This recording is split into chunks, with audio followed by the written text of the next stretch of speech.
Ξέρετε, είμαι ο Γιάννης ο Καραγιαννίδης, είμαι ερευνητής, ασχολούμαι με την ιστορία, με την αρχαία Ελλάδα, ασχολούμαι με τον χριστιανισμό και φυσικά με τα μεγαλειθικά μνημεία, οπότε όσοι ενδιαφέρεστε για κάποιο από αυτά τα θέματα, κάντε εγγραφή στο κανάλι και φυσικά πατήστε like στη σημερινή εκπομπή και κοινοποιήστε την, δείξτε την μάλλον σε ανθρώπους οι οποίοι ασχολούνται και ξέρουν αυτό το αντικείμενο το οποίο θα μιλήσουμε σήμερα. Βλέπετε ότι έχω ένα ψηλό τρακ, διότι είμαι πάρα πολύ χαρούμενος και πάρα πολύ ευτυχισμένος. Είχα εδώ και πάρα πολύ καιρό σκοπό να βρω και να παρουσιάσω ένα μνημείο, ένα μέρος κάπου στην Ελλάδα, το οποίο να μην το έχει βρει κάποιος άλλος και να παρουσιάζει έντονο αρχαιολογικό ενδιαφέρον, και αυτό ακριβώς είναι που βρήκα και εντόπισα σε μια περιοχή της Κεντρικής Μακεδονίας. Δυστυχώς δεν μπορώ να σας πω περισσότερες λεπτομέρειες για λόγους που δεν μπορώ να πω σε αυτήν την εκπομπή. Όσοι όμως καταφέρετε να καταλάβετε πού περίπου είναι, θα ήθελα να μην το γράψετε στα σχόλια και να μου το στείλετε μέσω email. Αν γίνεται, όλα αυτά υπάρχουν στην περιγραφή. Το email μου, το facebook μου, οι περισσότεροι τα ξέρετε, είναι ελεύθερα προσβάσιμα για όλους στην περιγραφή. Λοιπόν, θα ήθελα καταρχάς να κάνουμε μια γνωριμία με τα μεγαλειθικά, όπως π.χ. αυτό του Stonehenge. Χτίστηκε περίπου σε πολλές διαδοχικές φάσεις, από το 3000 μέχρι το 2000 π.Χ. Όλοι πάνω κάτω το ξέρουν, εκτός όμως από αυτό το μνημείο του Stonehenge υπάρχει π.χ. και αυτό εδώ, το οποίο το γνωρίζουν ακόμα λιγότεροι και το οποίο για μένα προσωπικά είναι ίσως το ίδιο επιβλητικό. Θα αναρωτιέστε για ποιο λόγο δείχνω αυτές τις φωτογραφίες. Ο λόγος είναι πάρα πολύ απλός, διότι έχω βάλει σήμερα μια δημοσκόπηση στο κανάλι. Απαντήστε αφού δείτε τις εικόνες, γι' αυτό μην ψηφίζετε.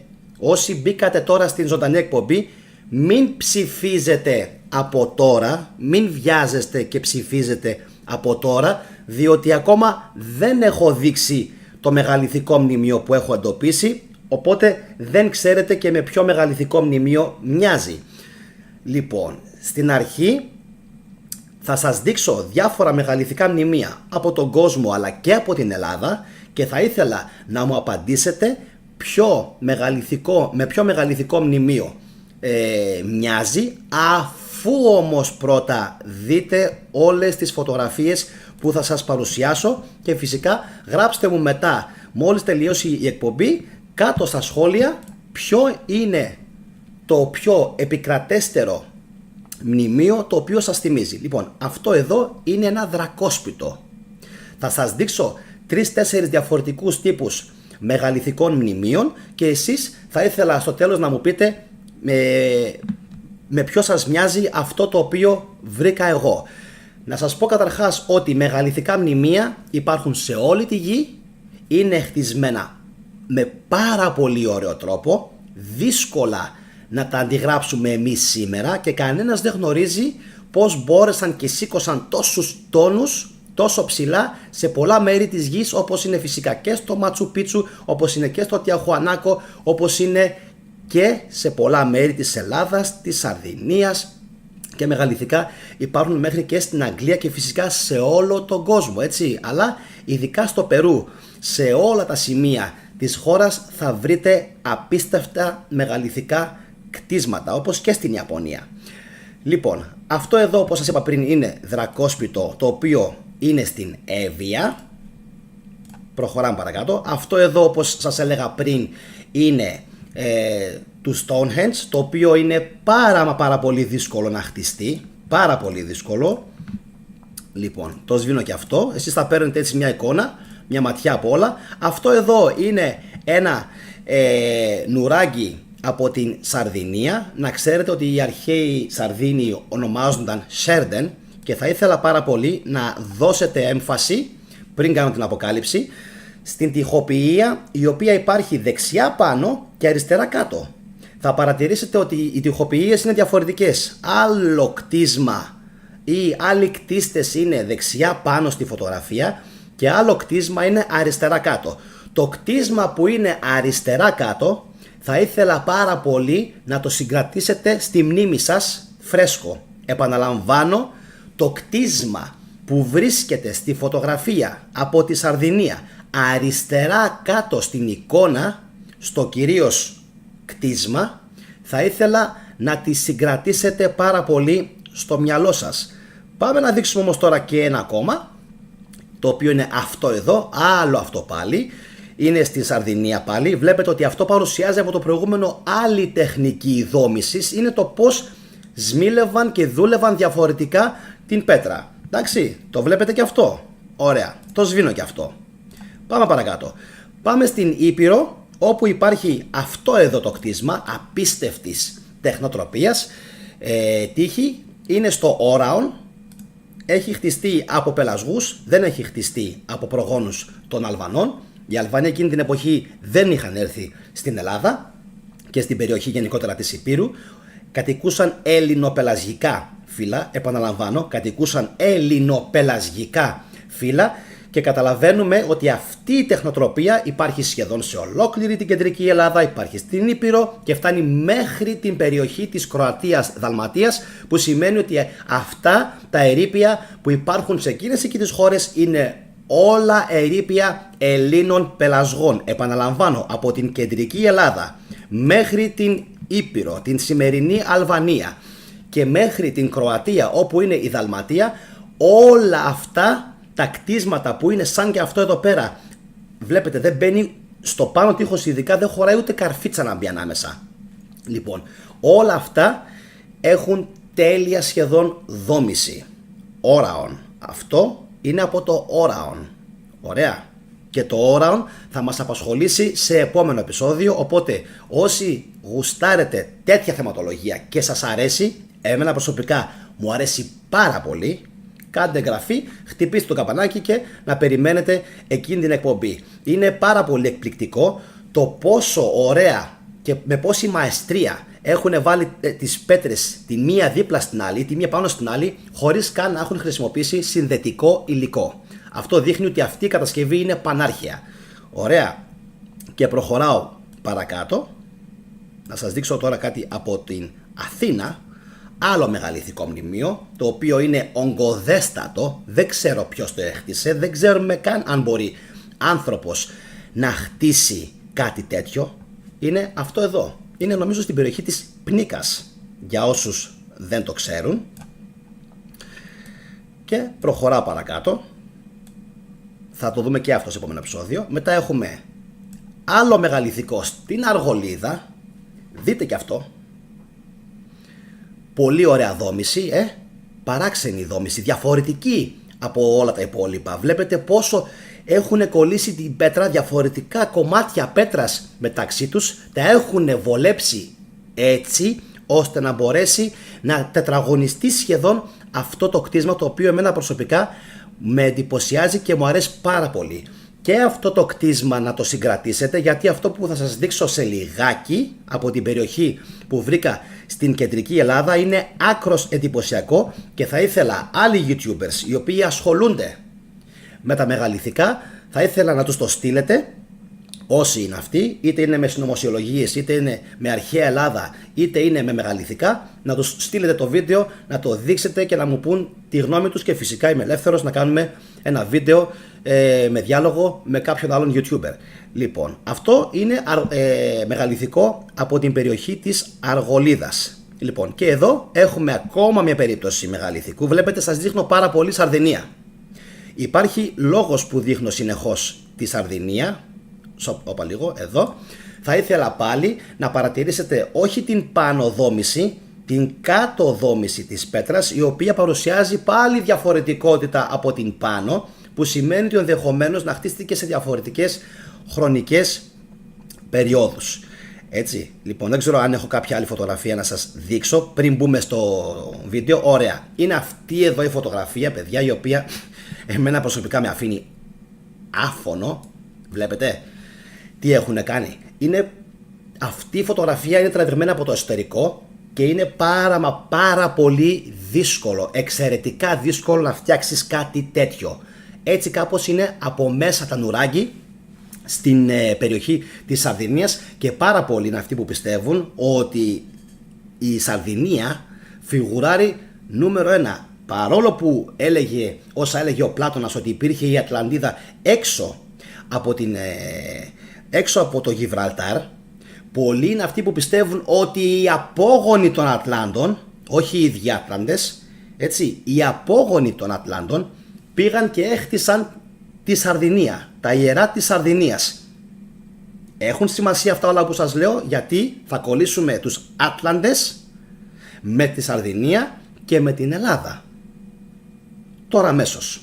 Λοιπόν, και πάμε τώρα να σας κάνω την σημερινή αποκάλυψη, για την οποία, όπως σας είπα και πριν, νιώθω πάρα πολύ υπερηφάνεια, διότι είναι κάτι που το είχα πάρα πολύ καιρό σκοπό να το πράξω, δηλαδή να μπορέσω να βρω ένα σημείο το οποίο έχει αρχαιολογικό ενδιαφέρον, αλλά όπως σας είπα και στην αρχή του βίντεο, δυστυχώς δεν μπορώ, για λόγους τους οποίους δεν μπορώ να αναφέρω αυτή τη στιγμή, δεν μπορώ να σας πω που ακριβώς είναι, και πιστεύω ότι κάποιοι που διέρχονται συνεχώς από εκείνο το σημείο θα καταλάβουν που είναι, αλλά εν πάση περιπτώσει έχω βάλει το βίντεο σε slow motion, δηλαδή σε αργή ταχύτητα, για να καταλάβετε ότι υπάρχει ένα τείχος αριστερά στο βίντεο, το οποίο σε λίγο θα το δούμε.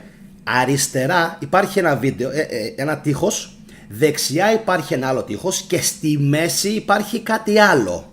Αυτό το οποίο βρίσκεται στη μέση δεν έχει καμία απολύτως σχέση με τα κτίσματα που βρίσκονται αριστερά και δεξιά του. Καμία. Και θα το καταλάβετε κι εσείς, διότι το βίντεο θα το βάλω να παίξει τουλάχιστον 2 φορές σε αργή κίνηση, για να μπορέσετε να καταλάβετε το τι ακριβώς έχει γίνει. Μετά, αφού το δούμε, θα κάνω κάποιες ερωτήσεις, οι οποίες είναι πάρα πολύ σημαντικό να τεθούν και να γίνουν, διότι μόνο έτσι θα μπορέσουμε να καταλάβουμε ότι αυτό που βλέπουμε σήμερα, επαναλαμβάνω, αυτό που βλέπουμε σήμερα δεν πρέπει να είχε καμία απολύτως σχέση κατά την αρχαιότητα. Οπότε, μόλις ξεκινήσω να σας δείχνω το βίντεο που θα γίνει τώρα αμέσως, θα ήθελα όλοι να δώσετε προσοχή στις λεπτομέρειες και να ψηφίσετε στη δημοσκόπηση με ποιο από τα 4 που σας έδειξα μοιάζει. Μοιάζει με της Σαρδινίας, μοιάζει με των Πελασγών, μοιάζει με της Αθήνας ή μοιάζει με της Αργολίδας, το μεγαλειθικό μνημείο.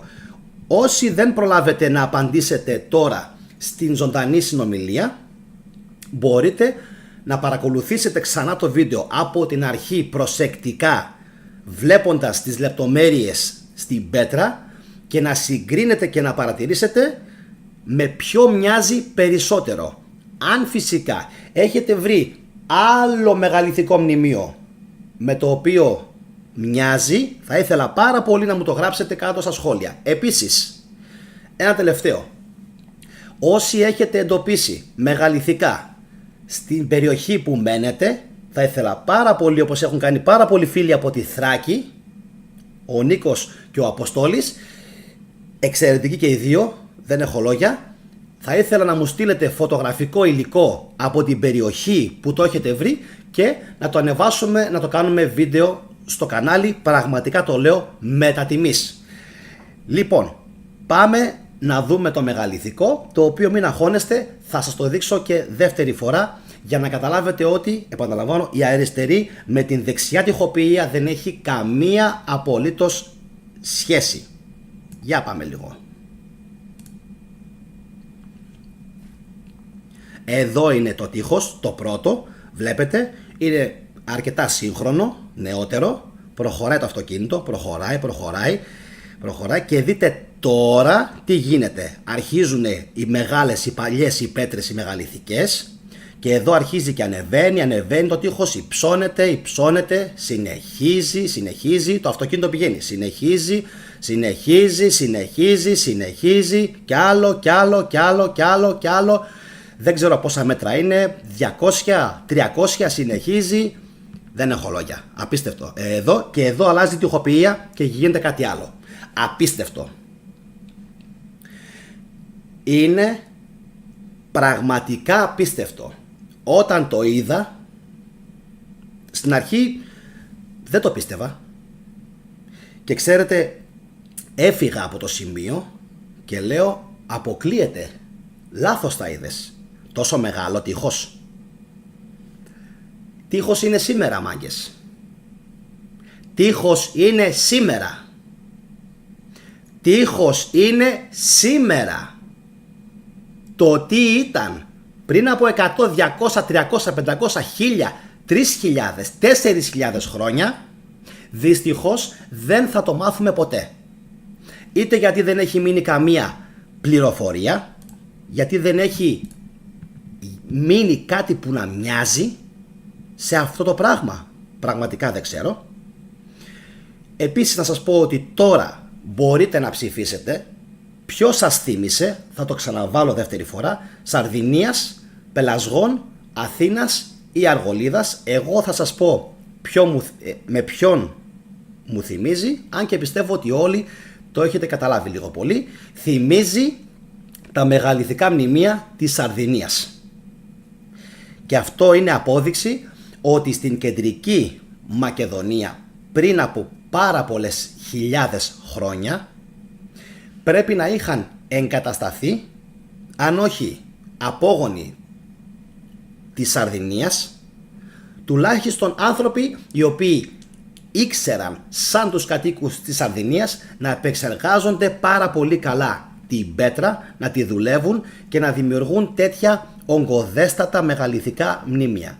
Οπότε επαναλαμβάνω, όσοι έχετε συνδεθεί τώρα και βλέπετε το βίντεο, μπορείτε να ψηφίσετε με ποιο μεγαλειθικό μνημείο πιστεύετε ότι μοιάζει. Σαρδινίας, Πελασγών, Αθήνας ή Αργολίδας. Εγώ αποκλείω εντελώς την περίπτωση της Αθήνας, είναι διαφορετικό.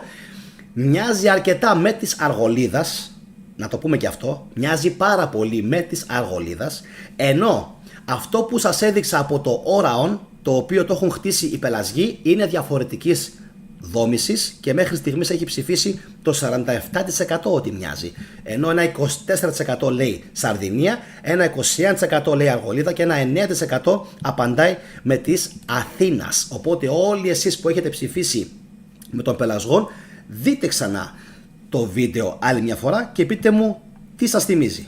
Πάμε πάλι. Εδώ βλέπουμε στην αρχή το τείχος, το οποίο είναι αρκετά σύγχρονο, έτσι.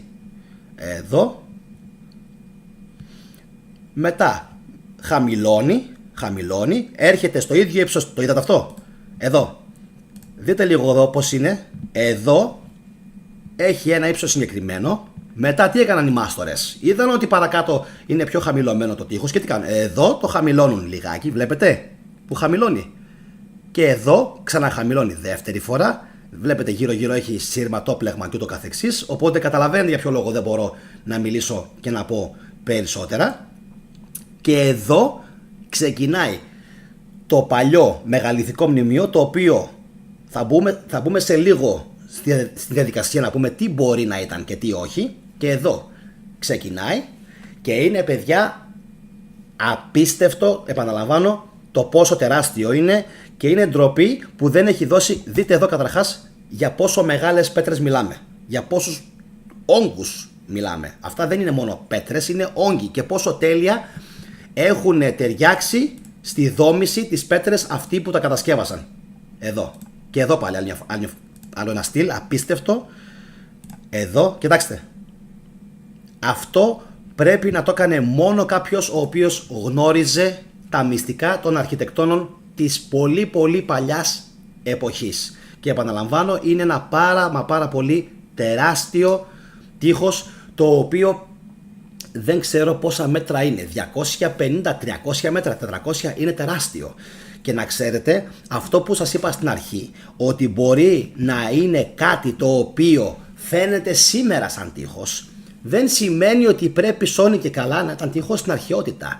Μπορεί να ήταν μια πολύ μεγάλη πυραμίδα, ξέρετε, η οποία γκρεμίστηκε από την πίσω της πλευρά ολόκληρη και έμεινε μόνο αυτό το τείχος. Διότι τέτοιο τείχος παρόμοιο με αυτό άλλο, εγώ προσωπικά δεν έχω συναντήσει. Τουλάχιστον σε τόσο μεγάλο μήκος δεν έχω συναντήσει. Οπότε θα μπορούσε πάρα πολύ εύκολα να συμπεράνει κάποιος ότι πρόκειται για κάποιο κτίσμα της αρχαιότητας, το οποίο καταστράφηκε. Διότι αν ήταν τόσο μεγάλο σε μήκος, θα πρέπει να σκεφτούμε πόσο πρέπει να ήταν το αρχικό του μήκος, πόσο ήταν το αρχικό του πλάτος και πόσο ήταν το αρχικό του ύψος. Αυτό που βλέπουμε δηλαδή σήμερα είναι κάτι το οποίο αδικεί εντελώς το τι πρέπει να υπήρχε στα πολύ πολύ παλιά χρόνια. Αυτή τουλάχιστον είναι η δική μου η άποψη. Μικηναϊκά ούτε εμένα μου φαίνονται να είναι. Σχόλιο που έγραψε ο Ιάκωβος, δεν νομίζω να είναι μικηναϊκά. Ένα πάρα πολύ ωραίο σχόλιο έγραψε στην αρχή ένας φίλος και είπε ότι στον Ευρωκόπη, κοντά στο περιθώρι, έχει εντοπίσει, ο Γιάννης το έγραψε νομίζω αυτό το σχόλιο, έχει εντοπίσει κάποια κτίσματα, κάποια μεγαλειθικά, τα οποία λέει ότι αποκλείεται να φτιάχτηκαν από σύγχρονο χέρι και ότι κατά πάσα πιθανότητα μπορεί να χτίστηκαν από πολιτισμούς οι οποίοι είναι πάρα πολύ αρχαιότεροι. Εμένα προσωπικά πάντως, τι λέει η Ιλιάνα, στην αρχή του τείχους και στο βάθος είδα ένα μεγάλο σχηματισμό, αλλά δεν κατάλαβα αν είναι βουνό ή, και εκεί σταματάει. Θα μπορούσαν να ήταν τείχοι, γράφει ένας φίλος, ο εγώ. Δεν ξέρουμε αν θα μπορούσαν, φυσικά, θα μπορούσαν να ήταν τείχοι, εννοείται πανάρχαια, και όλα αυτά να καταστράφηκαν, αλλά η δικιά μου γνώμη είναι ότι όταν έχτιζαν, θα μπορούσαν να ήταν και οικίες. Όταν οι αρχαίοι έχτιζαν με τόσο καλό τρόπο την πέτρα, συνήθως τη χρησιμοποιούσαν για κάποιο μνημείο το οποίο έχει πολύ μεγάλη σημασία. Θυμηθείτε την πυραμίδα που υπάρχει, νομίζω και στο Λιγούριο. Πάλι αργολίδα. Και εκεί πέρα πάλι έχουμε, αλλά δεν είναι έτσι όπως είναι αυτό, και εκεί πέρα έχουμε παρόμοια ένδειξη κτίσματος, αν και εκείνο χρονολογείται στο 3000 π.Χ. έτσι. 3000 π.Χ. η πυραμίδα που υπάρχει στην Πελοπόννησο. Οπότε κάποιοι την τοποθετούν πριν από τις Αιγυπτιακές πυραμίδες. Ναι μεν μικρότερη, αλλά πριν από τις Αιγυπτιακές πυραμίδες. Όχι της Γκίζας. Της Γκίζας είναι από άλλους πολιτισμούς, πανάρχαιους, έτσι. Αυτό μην το μπερδέψουμε, είναι άλλο κοινό. Μπήκε και το Θρακολόγιο στο live chat, λέει τα χαιρετίσματα από τη Θράκη. Καλησπέρα στη Θράκη μας, καλησπέρα Θρακολόγιον. Έχω υποσχεθεί και στον Νίκο και στον Αποστολή ότι θα κάνουμε ένα πάρα πολύ μεγάλο αφιέρωμα στη Θράκη μας. Πυραμίδα του Ελληνικού. Σωστός ο Γιώργος. Μπράβο Γιώργο. Πυραμίδα του Ελληνικού. Συγγνώμη παιδιά, έκανα λάθος. Όχι του Λιγουρίου μόνο, και του Ελληνικού. Λοιπόν, θα ήθελα στο μέλλον να κάνουμε ένα πολύ μεγάλο αφιέρωμα στη Θράκη, η οποία βρήθη από μεγαλειθικά, βρήθη. Ένα άλλο παράπονο μου είναι ότι οι αρχαιολόγοι κάνουν τα στραβά μάτια και οι ιστορικοί όλοι κάνουν πως δεν βλέπουν. Και αναγκάζομαι εγώ να γίνομαι αυτιστικός επειδή αυτοί δεν βλέπουν. Θα μου πεις εντάξει, άμα ασχολούνταν δεν θα σχολιώσουν εσύ. Σ' αρέσει, γουστάρεις και το κάνεις. Συμφωνώ. Μ' αρέσει να ασχολούμαι με τα μεγαλειθικά, το γουστάρω, αλλά θα γούσταρα ακόμα περισσότερο να το κάνουν περισσότεροι από δάφτους. Εντάξει, για να νιώθω, πρώτον για να νιώθω ότι δεν είμαι ο μόνος τρελός που ασχολείται με μεγαλειθικά, και δεύτερον εννοείται για να καταλαβαίνω ότι υπάρχει και μια υποστήριξη από πίσω μου, έτσι. Οι αρχαιολόγοι να το ερευνήσουν με λεπτομέρεια, γράφει η Μαρία Πολυκανδριώτη. Ναι, κανονικά θα έπρεπε να το ερευνήσουν αυτό, παιδιά. Θα έπρεπε. Αν το δει το βίντεο αυτό μέσω κοινοποίησης, και είμαστε τυχεροί, γιατί και αυτό δεν ξέρω αν θα παίξει, αν δηλαδή κοινοποιηθεί αρκετά ώστε να το δούνε κάποιοι αρχαιολόγοι, ας πάνε και ας συνεννοηθούν με τις τοπικές αρχές, γιατί θα πρέπει να συνεννοηθούν, να δουν αν μπορέσουν να κάνουν κάποια ανασκαφή γύρω από το χώρο. Γιατί το έχουμε πει αυτό, η Ελλάδα έχει μεγαλειθικά μνημεία και δεν προστατεύονται, και αυτή τη στιγμή, παιδιά, να ξέρετε, θα σας πω τώρα κάτι, οι ξένοι και στην Τουρκία που έχει μεγαλειθικά και στο Περού και αλλού σε όλη τη γη κάνουν σαν παλαβή και βγάζουν εκατομμύρια με τα μεγαλειθικά, ειδικά μετά από τις εκπομπές του Γκράχαμ Χάνκοκ, ο οποίος έκανε την τρελή παρουσίαση στο Netflix, έκανε τρομερή επιτυχία. Αυτά που τα λέγαμε πόσα χρόνια, ότι υπήρχε επανάρχαιος ανθρώπινος υπερπολιτισμός που χάθηκε, και ανάμεσα σε αυτόν τον πολιτισμό που χάθηκε υπάρχουν και αυτά τα μεγαλειθικά μνημεία, τα ελληνικά, διότι όλα αυτά υπάρχουν στην Ελλάδα, όπως και τα δρακόσπιτα, όπως και τις Θράκης μας, που πρέπει να τα προστατέψουμε, θα πρέπει να τα αναδείξουμε και θα πρέπει να βάλουμε και εισιτήριο. Εκείνο το σημείο που σας έχω δείξει τώρα σήμερα κανονικά, θα πρέπει όλο να ανακηρυχθεί αρχαιολογικός χώρος, όλο, να γίνουν εκτεταμένες έρευνες με LiDAR πάνω από την περιοχή, να σκανάρουν οι αρχαιολόγοι, να δουν τι παίζει, τι έχει από δίπλα, από κάτω, τι έχει, τι παίζει, να δουν και να ξεκινήσουν ενδεχομένως κάποια στιγμή τις ανάλογες ανασκαφές. Και στην Αρκαδία έχει, όπως γράφει ένας φίλος, έχει δει λέει πάρα πολλές τέτοιες. Φυσικά, όλη η Ελλάδα έχει, παιδιά. Αυτό το ξέρουμε όλοι, έτσι. Όλη η Ελλάδα είναι γεμάτη. Και εμένα μου κάνει προσωπικά πάρα πολύ μεγάλη εντύπωση, διότι είναι κάτι που ήταν μπροστά στα μάτια τους. Και το ξαναλέω, έτσι, πρέπει εγώ να γίνομαι αυτιστικός δηλαδή και να βγαίνω και να χτυπιέμαι και να λέω δεν το βλέπει κανένας αυτό. Μα δεν το βλέπει κανένας. Είναι εγκληματίες. Είναι εγκληματίες.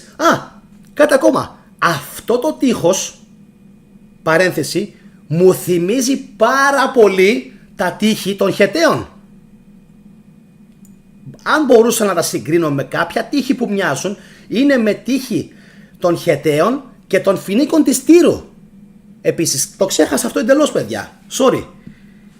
Αν δείτε μεγαλειθικά από την Τύρο και από τους Χεταίους, το βασίλειο της Χατούσας που ήταν η πρωτεύουσα των Χεταίων, ανάποδα το είπα, το βασίλειο των Χεταίων που είχε πρωτεύουσα τη Χατούσα, αυτό που λέγαμε πριν, το αυτιστικό, εκεί θα δείτε ότι έχουν τεράστια ομοιότητα αυτά. Για να το απολαύσουμε, πάμε να το δούμε ακόμα μία φορά τελευταία, για όσους έχουν συνδεθεί τώρα και ενδεχομένως δεν έχουν προλάβει από την αρχή την ζωντανή εκπομπή.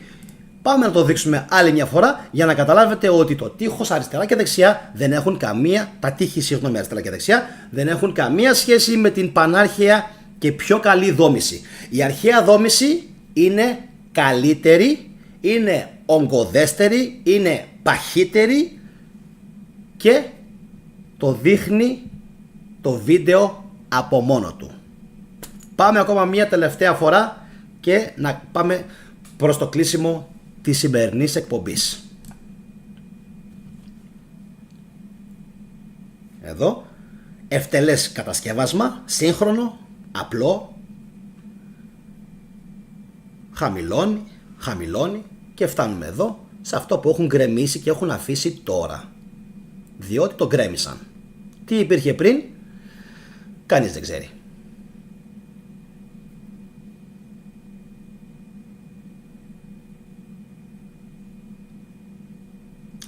Τεράστιο. Δεν έχω λόγια. Είναι απίστευτο.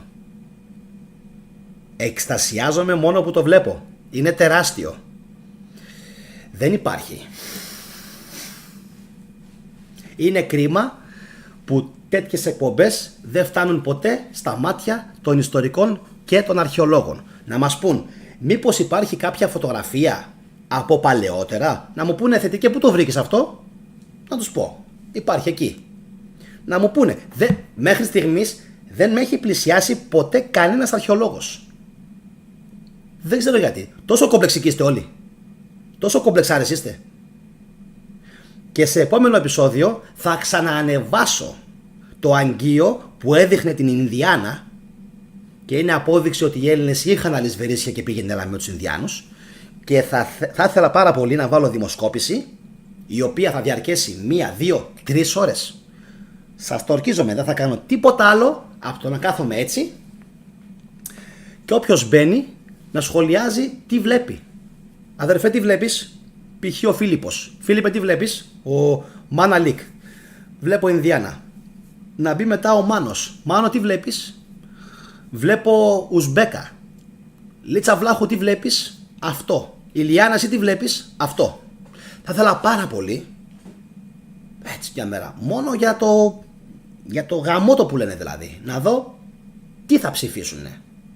Διότι όταν το είχαν έβασει και το βίντεο, με ειρωνεύονταν οι αρχαιολόγοι. 2 χρόνια μετά, όταν βγήκε η έρευνα ότι και ο Πλούταρχος και οι Μινωίτες ήξεραν για τα ταξίδια των αρχαίων Ελλήνων στην Αμερική, του μπεκεί εκεί. Δεν μίλησε κανείς. Δεν μίλησε κανείς να πει κάτι από τους αρχαιολόγους. Οπότε όλοι εσείς που έτυχε να δείτε την σημερινή εκπομπή, γιατί ξέρω ότι, όπως γράφει τώρα και ο Χάρης ο Παπάς για τα μεγαλειθικά στη Μάνη, ξέρουμε όλοι ότι στη Μάνη υπάρχουν οι γιγαντιές, οι στέρνες, οι οποίες μάζευαν νερό. Και υπήρχε ένας βοσκός ο οποίος έλεγε, θα το βγάλουμε και αυτό κάποια στιγμή, για τις κολογιστέρνες, έτσι λέγονται νομίζω, κολογιστέρνες, κολοσιαίες στέρνες δηλαδή, επαναλαμβάνω, κολογιστέρνες τα λένε οι μανιάτες, κολοσιαίες από τις λέξεις κολοσιαίες και στέρνες, τις οποίες είχε βγει παλιά ένας βοσκός και έλεγε, δεν ξέρουμε πώς κατασκευάστηκαν, ποιοι, πότε, είναι λέει πανάρχες. Άνθρωπος λέει δεν τις χτίζει εύκολα. Τόσο γιγαντιές ήτανε. Και είναι κάτω από τα πόδια μας όλα αυτά.